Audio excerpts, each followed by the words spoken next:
Seja bem-vindo a este canal, meu nome é Padre Isaac, é uma alegria ter a sua presença conosco. Nós estamos fazendo um itinerário com a Palavra de Deus, é um canal dedicado a colocar você, assim, cada vez mais próximo do coração de Deus, falando sobre a vida dos santos, quem como eles, para falar um pouquinho daquilo que é intimidade com Deus. Então nós temos aqui no canal testemunhos diários sobre a vida dos santos e também temos aquilo que eles escreveram, então Santa Teresinha, Santa Teresa d'Ávila, temos também Thomas Merton, que é um grande autor de espiritualidade, temos diversos outros autores, Santa Faustina, e aí continua a lista desses autores que querem, sobretudo, te colocarem mais próximos do coração de Deus. Então você está fazendo esse itinerário também a primeira vez, se inscreva e participe também dos outros. Você que está nos acompanhando, obrigado por sempre participarem, compartilharem, por estarem espalhando também esse desejo de outros corações entrarem nessa intimidade com Deus através dos escritos. E através da palavra de Deus é sem dúvida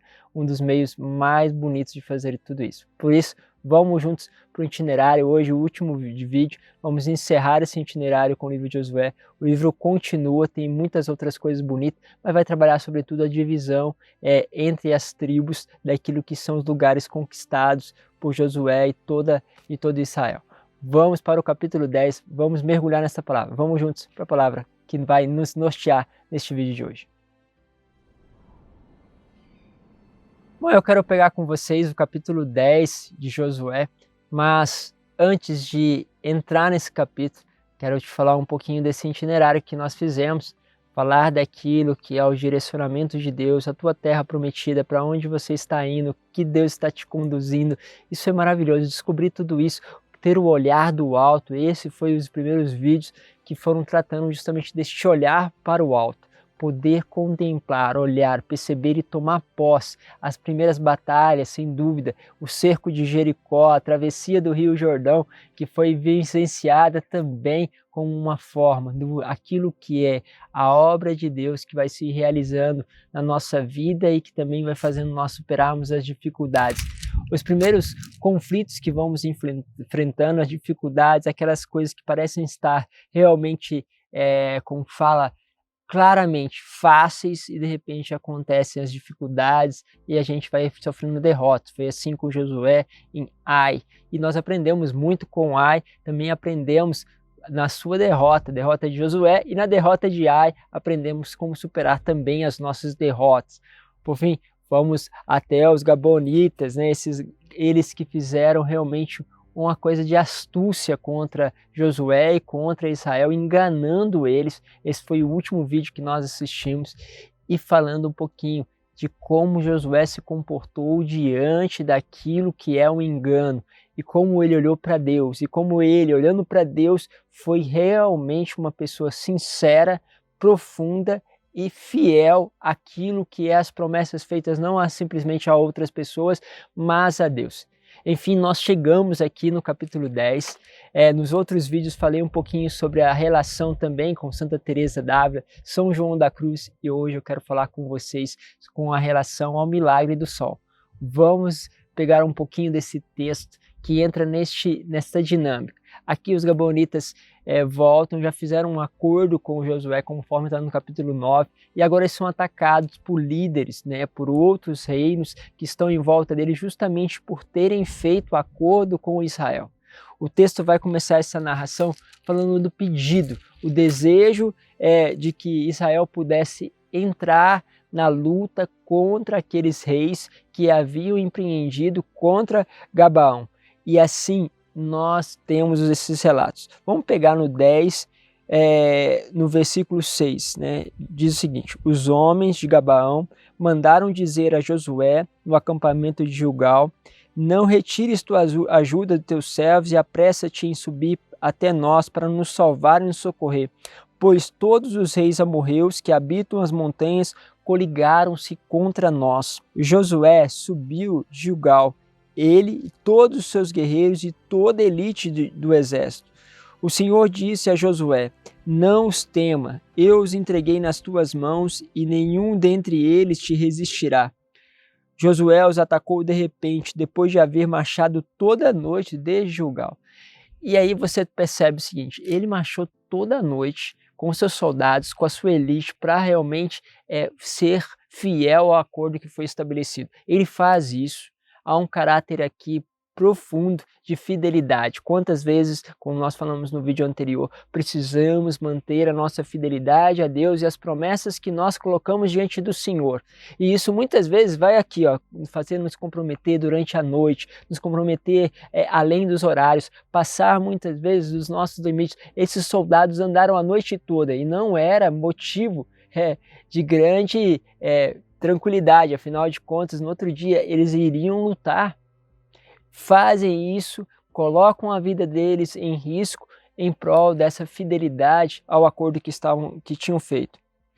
E o que acontece? Diz assim a palavra, versículo 10: o Senhor desbaratou na presença de Israel e infligiu em Gabaão grande derrota, perseguiu-os até o caminho da subida de Bet-Horon e os derrotou em Azeca, até Maceda. Ora, enquanto fugiam diante de Israel, na descida de Bet-Horon, o Senhor lançou sobre eles do céu enormes pedras até Azecá e morreram.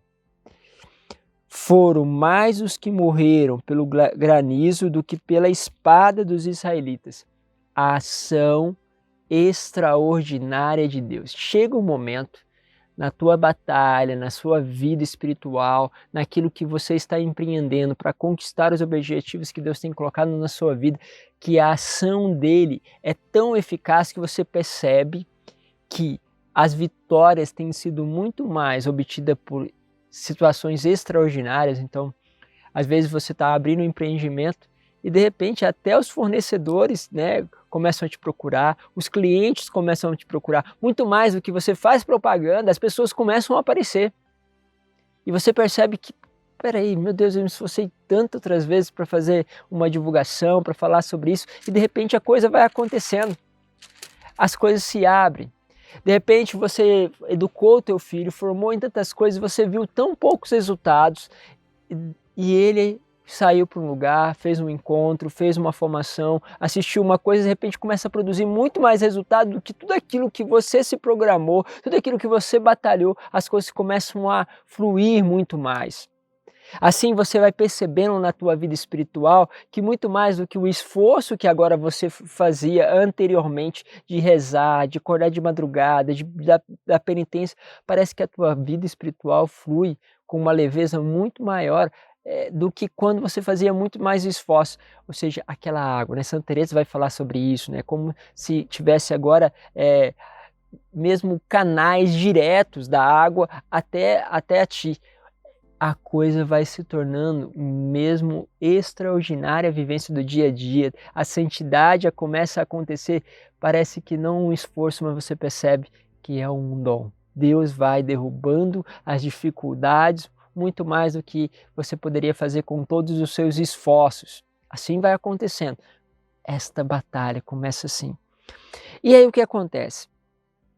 Foi então que Josué falou ao Senhor no dia em que o Senhor entregou os amorreus aos israelitas.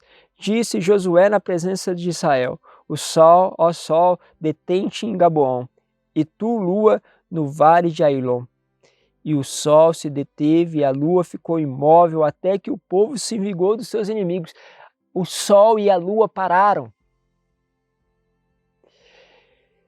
E aqui é muito interessante porque ele precisava que a lua e o sol se detivessem, porque se chegasse a escuridão, alguns deles poderiam escapar. Mas se você volta lá no versículo 8, você vai ouvir a palavra do Senhor que diz: eu os entreguei nas tuas mãos e nenhum dentre eles te resistirá. Não resistirá um só, mas se eles escapam por causa da noite,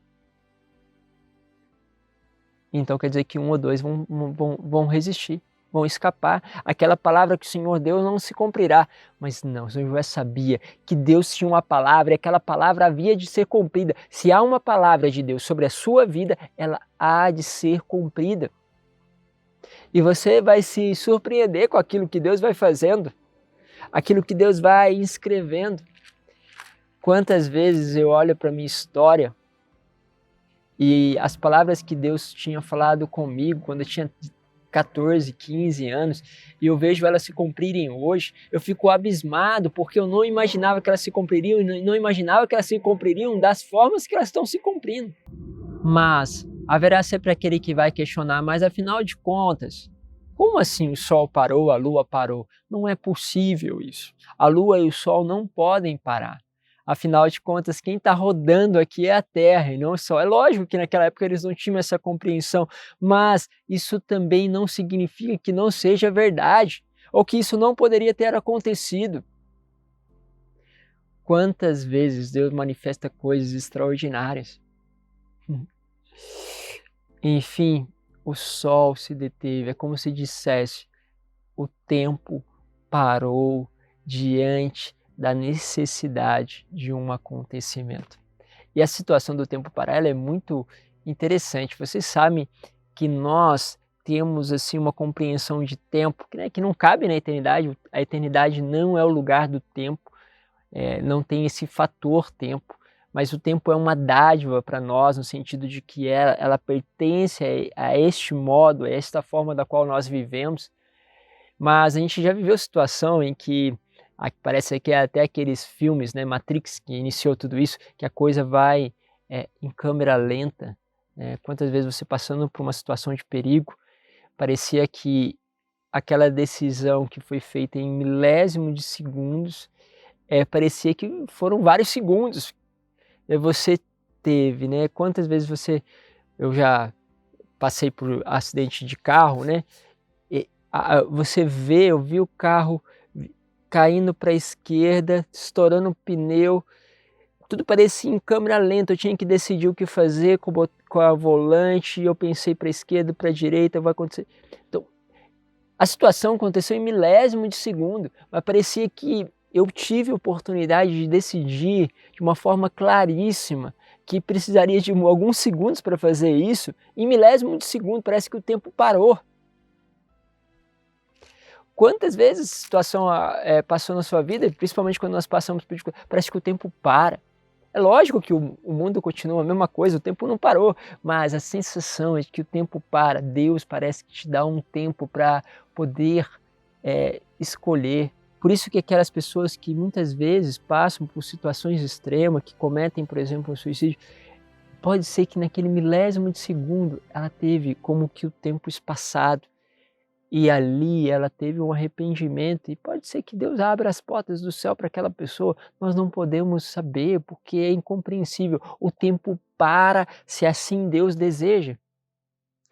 Mas, para que a gente também não ache que isso possa acontecer fisicamente, quero voltar com vocês aquilo que é o dia 13 de outubro de 1917, aonde Nossa Senhora dá o sinal a todo aquele povo que estava ali reunido, um sinal que ela já havia prometido.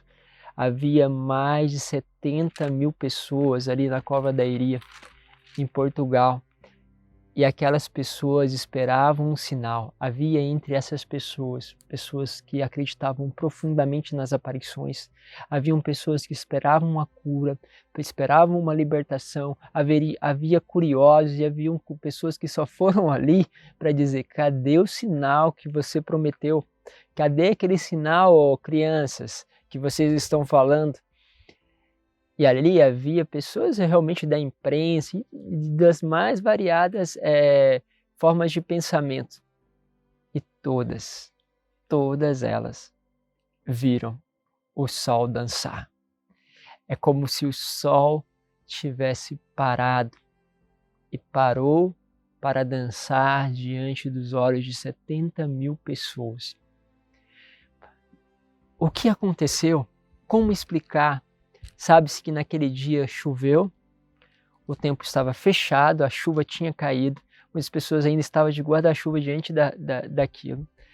Alguém grita, pede que se feche os guarda-chuvas e aponta para o sol. E o sol surge entre as nuvens. Só que este sol, eles vão falar assim, né? Que este sol parecia um disco opaco, porque eles conseguiam ver. Nós sabemos que nós não conseguimos ficar com os nossos olhos fixos muito tempo no sol, porque isso causa uma queimadura na nossa visão. Não podemos fazer isso. Esse milagre aconteceu durante 10 minutos. Não é possível ficar olhando para o sol nessa quantidade de tempo. Pode ser que uma ou outra pessoa, por um ato extraordinário, consiga, mas você falar que 70 mil pessoas fizeram isso juntos, nós estamos falando realmente de um milagre. Se não for milagre, pelo menos você tem que acreditar que é extraordinário 70 mil pessoas olharem para o sol ao mesmo tempo, não queimarem a visão e terem a mesma experiência, né? Pode ser coletivo. Havia pessoas que estavam a 18 quilômetros de distância do local e tiveram a mesma experiência. E havia pessoas que não acreditavam em nada que estava acontecendo em Fátima. Para não falar que também foram condicionadas pelo seu próprio pensamento. Mas enfim, falava o seguinte, que esta luz era essa luz deste sol que saía de lá, parecia com muitas formas, muitas cores, e o sol parecia que ia num zigue-zague, ou seja, ia para frente e para trás. A sensação era tão forte que muitas pessoas se ajoelharam, pensando, sobretudo, que ali haveria o fim do tempo, que ali acabaria o mundo, e por isso começaram a pedir perdão diante daquilo que estava acontecendo. Quanto isso, né, eu pegava aqui as anotações de Lúcia. Você vai falar deste momento, quem não leu ainda, vale a pena ler as memórias de Lúcia. Mas diz o seguinte, ela diz que o pedido de Nossa Senhora, naquele momento era assim: não ofendam mais a Deus, nosso Senhor, que já está muito ofendido. Não ofenda mais. Não ofenda mais a Deus. E nós sabemos de tudo que estava acontecendo, todo o movimento, todo o pedido de Nossa Senhora para que parasse realmente esse caminho em torno do comunismo, de todas as ações, de todos os atos de consagração e, sobretudo, pedir às pessoas para que pudessem rezar o rosário. Você tem rezado o rosário?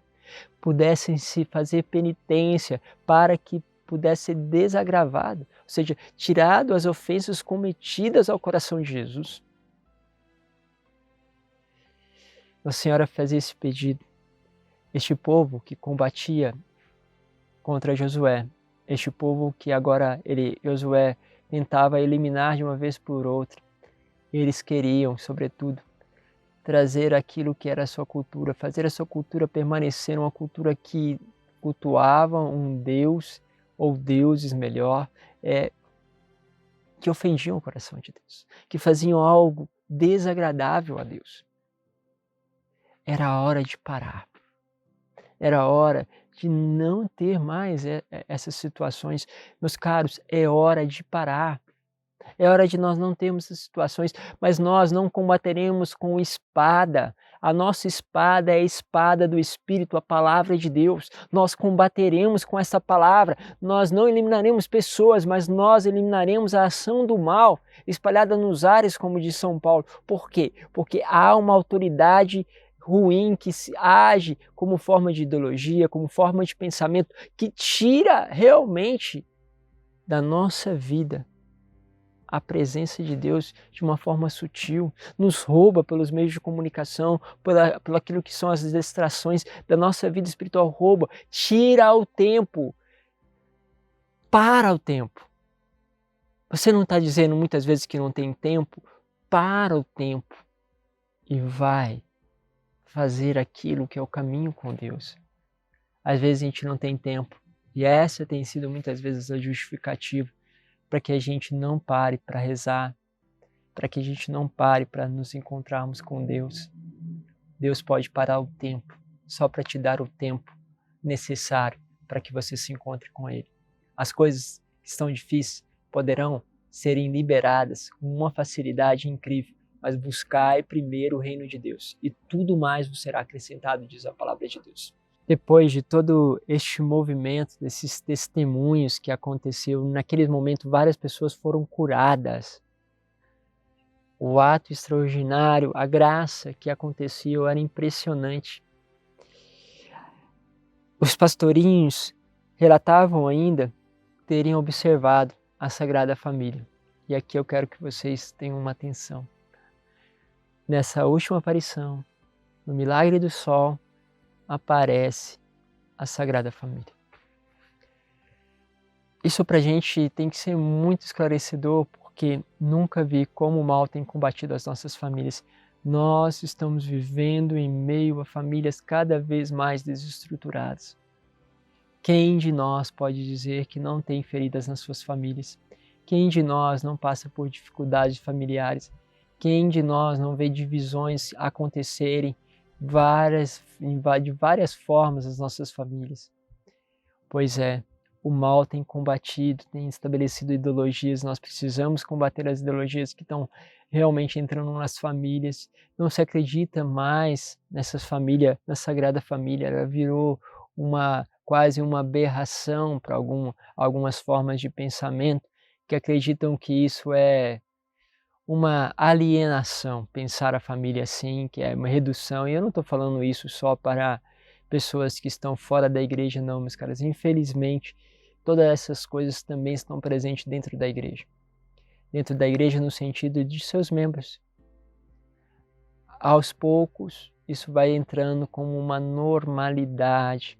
A infidelidade, a falta de compromisso matrimonial, o não ir em direção ao sacramento, as formas bizarras de família que cada vez mais querem implantar, de sexualidade, de afetividade, querem colocar nas escolas, enfim, tudo isso que nós já estamos assim fadigados de saber e que a gente fala não, esse mês que vem tem algum deputado, algum senador querendo entrar com a mesma ideia, né? Parece que querem nos cansar com o tempo, fazer isso entrar realmente nas nossas realidades. Por quê? Porque combate-se essa presença da família. A família, querem tirar da família a capacidade de educar os seus filhos. Bom, e aí aparecem essas figuras, a Sagrada Família. O tempo parou. O tempo parou para aquelas 70.000 pessoas. Sem dúvida, aqueles 10 minutos foram como que uma eternidade diante daquilo que eles viam. Aquela mensagem, que foi em 1917, ela passou os tempos e continuará passando, porque ela é tão atual como se fosse realizado o milagre hoje. Depois aparece Nossa Senhora das Dores e, por fim, Nossa Senhora do Carmo. Quanto caminho, quantas lutas. Precisamos viver na busca deste caminho de santidade. Por fim, eu termino dizendo os trechos finais de Josué. Não está escrito no livro de Josué? O sol ficou imóvel no meio do céu e atrasou o seu ocaso em quase um dia inteiro. Nunca houve dia semelhante, nem antes nem depois, quando o Senhor obedeceu à voz de um homem e que o Senhor combatia por Israel. Voltou Josué com ele e todo Israel ao acampamento de Gilgal. Meus queridos, eis que nós vimos tempos semelhantes ao de Josué, em que o sol dançou e que nós precisamos nos fixar no sol que não tem ocaso, que não encontra escuridão, que é o Cristo. Fixemos nele, vamos em direção a ele, que cada vez mais possamos entrar nesta intimidade e vamos juntos. Ficamos, por fim, com essa mensagem de Fátima. Paramos de ofender o coração de Deus, principalmente através das nossas famílias. Rezamos o rosário pelas nossas famílias e fazemos penitência, porque precisamos de um mundo melhor, que o tempo pare para observar a presença de Deus que está no meio de nós. Muito obrigado por ter me acompanhado nesse itinerário com a Palavra de Deus. E eu te espero nos vários outros vídeos que estão aí sendo preparados para que você possa cada vez mais entrar neste caminho de intimidade com Deus. Deus vos abençoe. Em nome do Pai, do Filho e do Espírito Santo. Amém. Um grande abraço.